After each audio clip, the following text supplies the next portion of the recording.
आज की यह सच्ची घटना एक ऐसी लड़की की है जिसे उसके माँ बाप अपनी जान से भी ज्यादा प्यार करते थे। वे अपनी लाडली से बात किए बिना खाना तक नहीं खाते थे, लेकिन उस लड़की ने जो किया वह माँ बाप के प्यार से परे था। इस खौफनाक घटना के पीछे एक ऐसी स्थिति थी जो दिल दहला देने वाली है। हम सभी ने कभी ना कभी अपने जीवन में किसी के प्यार में पड़कर कुछ गलतियां की होंगी, लेकिन इस लड़की ने प्यार के लिए जो किया वह इतना खतरनाक साबित हुआ कि उसे अपनी जान तक गंवानी पड़ी। इस दर्दनाक क्राइम की उल्टी गिनती शुरू होती है 10 फरवरी 2023 को। दिल्ली से लगभग 50 किलोमीटर दूर हरियाणा के झज्जर जिले के एक गांव में यह घटना घटी। इस गांव में एक परिवार रहता था जिसके मुखिया का नाम सुनील था। सुनील की 2 बेटियां थीं। बड़ी बेटी का नाम निक्की और छोटी बेटी का नाम निधि था। दोनों ही पढ़ाई में बहुत अच्छी थीं और अपनी शिक्षा के लिए दिल्ली के उत्तम नगर में रहती थीं। दोनों बेटियां अपनी मां से रोजाना फोन पर बात करती थीं, क्योंकि उनकी मां बिना उनसे बात किए खाना नहीं खाती थीं। लेकिन एक दिन अचानक बड़ी बेटी निक्की का कॉल नहीं आया। परिवार ने सोचा कि वह पढ़ाई में व्यस्त होगी, इसलिए फोन नहीं कर पाई होगी। यह पहला मौका था जब निक्की के कॉल न करने पर उसकी मां ने भी उसे वापस फोन नहीं किया। अगले दिन जब मां से और इंतजार नहीं हुआ तो उन्होंने खुद निक्की को कॉल किया, लेकिन उसका नंबर स्विच ऑफ आया। परेशान होकर उन्होंने अपनी छोटी बेटी निधि को फोन किया। निधि ने बताया कि निक्की अपने दोस्तों के साथ घूमने गई हुई है।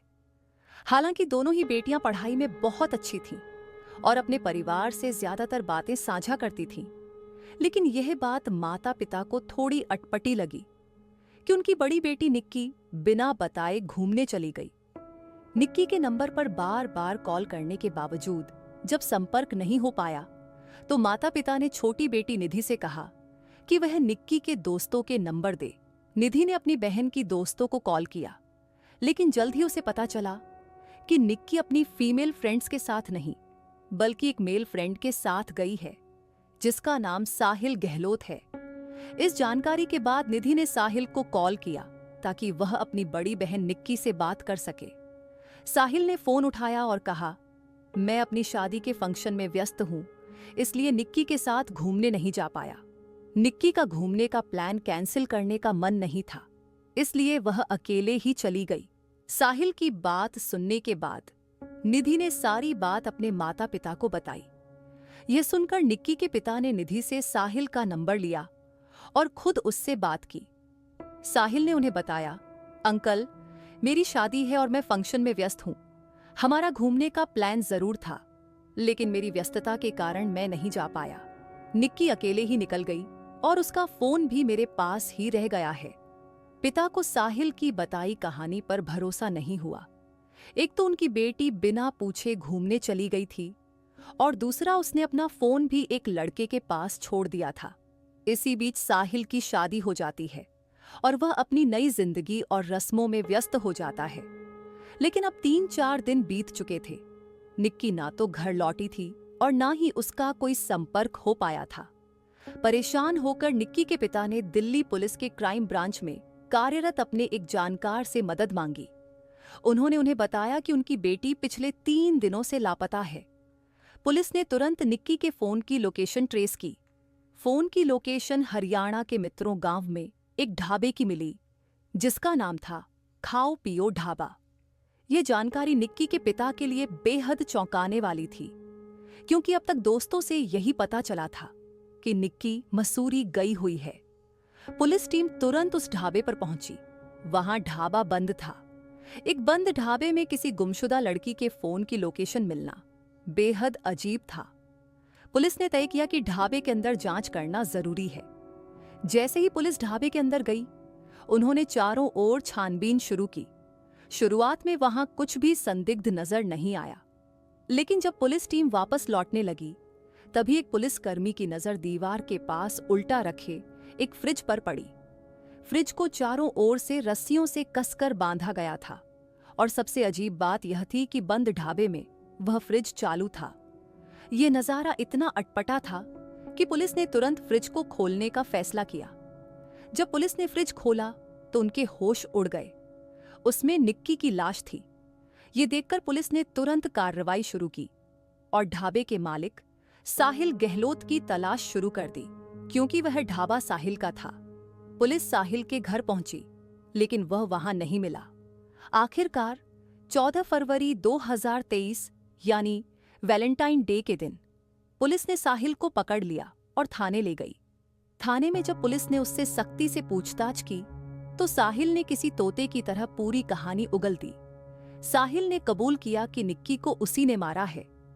जब पुलिस ने हत्या की वजह पूछी तो साहिल ने बताया कि निक्की और वह 2.5 साल पहले ही शादी कर चुके थे। हालांकि ये शादी एक गुप्त शादी थी, जिसके बारे में दोनों के परिवारों को कोई जानकारी नहीं थी। साहिल ने आगे बताया कि निक्की और वह 2018 में दिल्ली आए थे, जहां वे अपने अपने एग्जाम्स की तैयारी कर रहे थे। उनकी पहली मुलाकात कोचिंग सेंटर जाने वाली बस में हुई। बार बार मिलने से दोनों के बीच जान पहचान हुई, फिर दोस्ती, और बाद में यह दोस्ती प्यार में बदल गई। यहां तक तो उनकी कहानी आज के दौर में सामान्य लगती है, लेकिन इसके बाद दोनों ने एक ऐसा कदम उठाया जिसने उनकी जिंदगी को उलझा दिया। 1 अक्टूबर 2020 को बिना अपने परिवार को बताए साहिल और निक्की ने शादी कर ली। यह शादी पूरी तरह गुप्त थी और निक्की की मौत तक उसके परिवार को इस बारे में कोई जानकारी नहीं थी। हमारे समाज में शादी को एक सामाजिक आयोजन के रूप में मनाने की परंपरा है, जिसके कई फायदे होते हैं, लेकिन साहिल और निक्की ने इसे गुप्त रखकर अपने रिश्ते को कमजोर बना दिया। उन्होंने शादी के बाद भी अपने परिवारों को सही समय पर यह बात नहीं बताई, और इस सीक्रेट का जो खामियाजा हुआ वह बेहद दुखद था। शादी के बाद भी निक्की ने अपनी पढ़ाई जारी रखी, जबकि साहिल अपने घर वापस लौट गया। साहिल के घर वालों ने उसके लिए शादी के रिश्ते तलाशने शुरू कर दिए। साहिल ने आखिरकार हिम्मत जुटाकर अपने घर वालों को बताया कि वह निक्की से शादी कर चुका है। लेकिन जब साहिल के परिवार को निक्की की जाति के बारे में पता चला तो उन्होंने उसे स्वीकार करने से साफ इनकार कर दिया। साहिल ने इस बात की जानकारी निक्की को नहीं दी। दूसरी तरफ साहिल के घर वालों ने उसकी शादी कहीं और तय कर दी। चूंकि उन्हें पता था कि साहिल और निक्की पहले से शादीशुदा हैं और हिंदू मैरिज एक्ट 1954 के तहत दूसरी शादी अवैध होगी, उन्होंने जानबूझकर रिश्ता ऐसी जगह फिक्स किया जहां परिवार छोटा था। उस घर में केवल एक मां और बेटी रहती थीं। साहिल ने बिना विरोध किए इस रिश्ते के लिए हामी भर दी, मानो वह किसी स्पाई की तरह सब कुछ प्लान कर रहा हो। फरवरी का दिन आया और साहिल ने सगाई कर ली। उधर निक्की को इस बारे में कुछ भी पता नहीं था। सगाई वाले दिन साहिल की एक कजिन, जो निक्की को जानती थी, ने यह खबर निक्की तक पहुंचा दी। निक्की तुरंत साहिल को कॉल करने लगी।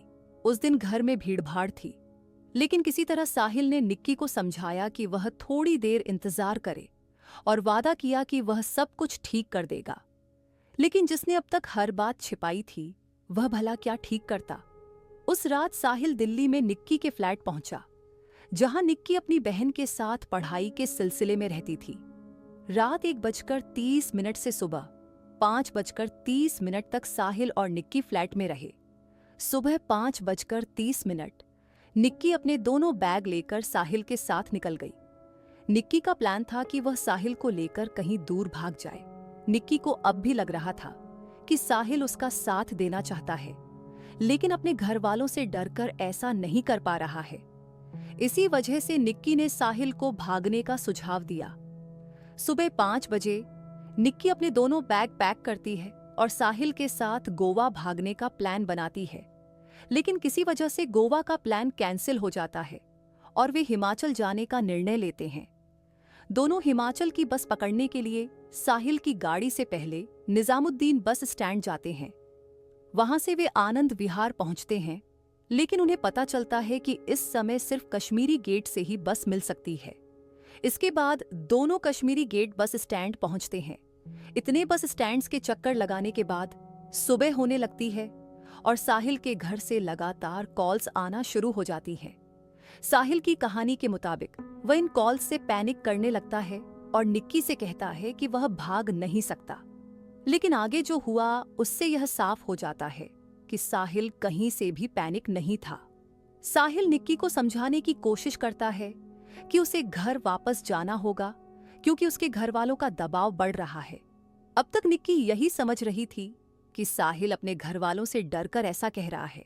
वह साहिल को सपोर्ट करती है और इस सिचुएशन से निकलने के आइडियाज देती है। लेकिन जब साहिल घर लौटने की बात पर अड़ जाता है तो निक्की नाराज हो जाती है। वह साहिल को धमकी देती है कि वह उनके मैरिज सर्टिफिकेट को ऑनलाइन वायरल कर देगी, पुलिस में शिकायत करेगी और उसकी शादी में हंगामा खड़ा कर देगी। ये बहस और लड़ाई करते करते साहिल गाड़ी को निगमबोध घाट की ओर मोड़ देता है। अब दोनों निगमबोध घाट की पार्किंग में बहस कर रहे थे। समय बीत रहा था और साहिल पर घर लौटने का दबाव बढ़ता जा रहा था। गुस्से में साहिल गाड़ी में रखे फोन चार्जर की डाटा केबल निकालता है और उसी डाटा केबल से निक्की का गला घोंट देता है। केबल पतली और मजबूत होने के कारण निक्की अपने आप को बचा नहीं पाती और दम घुटने से उसकी वहीं मौत हो जाती है। साहिल निक्की की लाश को सीट बेल्ट से बांधकर गाड़ी में बैठा देता है और गाड़ी चलानी शुरू करता है। ये सब तड़के सुबह हो रहा था और गाड़ी के अंदर क्या हो रहा था ये कोई नहीं देख पाया क्योंकि गाड़ी के शीशे टिंटेड थे, जो दिल्ली में अवैध हैं। साहिल गाड़ी चलाते हुए करीब 40 किलोमीटर दूर अपने ढाबे पर पहुंचता है। वहां गाड़ी पार्क करता है और निक्की की लाश को गाड़ी की डिग्गी में डाल देता है। इसके बाद साहिल के कजिन और 2 दोस्त ढाबे पर आते हैं। वे साहिल के लिए नए कपड़े लेकर आते हैं। साहिल अपने कपड़े बदलता है और फिर वे मिलकर निक्की की लाश को ढाबे के फ्रिज में रख देते हैं। इसके बाद साहिल वहां से निकलकर अपने घर लौटता है और शादी की तैयारियों में लग जाता है। उसी रात साहिल दूल्हा बनकर बारात लेकर दूसरी लड़की से शादी करने पहुंच जाता है। 10 फरवरी 2023 साहिल की जिंदगी का सबसे अहम और अजीब दिन था। सुबह उसने अपनी पहली पत्नी का मर्डर किया और रात को दूसरी शादी कर ली। इस दौरान 11, 12 और 13 फरवरी को साहिल लगातार निक्की की बहन और पिता से बात करता रहा। वह उन्हें यही कहता रहा कि उसकी शादी है, वह बिजी है और निक्की घूमने गई है। उसने यह भी कहा कि निक्की 2-3 दिनों में लौट आएगी, लेकिन निक्की के पिता को अब दाल में कुछ काला लगने लगा था। उन्होंने पुलिस में अपने एक जानकार से मदद मांगी और बार बार साहिल और उसके पिता को कॉल करने लगे। 3 दिन बाद जब निक्की के पिता बार बार साहिल के पिता को कॉल कर रहे थे, तो साहिल के पिता फ्रस्ट्रेशन में आकर कह देते हैं, आप मान के चलिए कि मेरे लड़के ने आपकी लड़की को मार दिया है। यह सुनकर निक्की के पिता को सबसे पहले साहिल के पिता से ही यह एहसास हो गया कि उनकी बेटी अब शायद इस दुनिया में नहीं है। अगले दिन सुबह पुलिस निक्की के मोबाइल की लोकेशन ट्रेस करके उसकी लाश को ढूंढ निकालती है और साथ में साहिल को गिरफ्तार कर लिया जाता है। गिरफ्तारी के बाद साहिल से पूछताछ होती है, जिसमें और भी चौंकाने वाले खुलासे होते हैं। 9 फरवरी को जब निक्की को पता चला कि साहिल की सगाई हो चुकी है और वह किसी और से शादी करने जा रहा है, उसी दिन साहिल ने अपनी फैमिली से इस बारे में बात की थी। साहिल की फैमिली ने उसे निक्की से छुटकारा पाने के लिए उसकी हत्या करने की सलाह दी।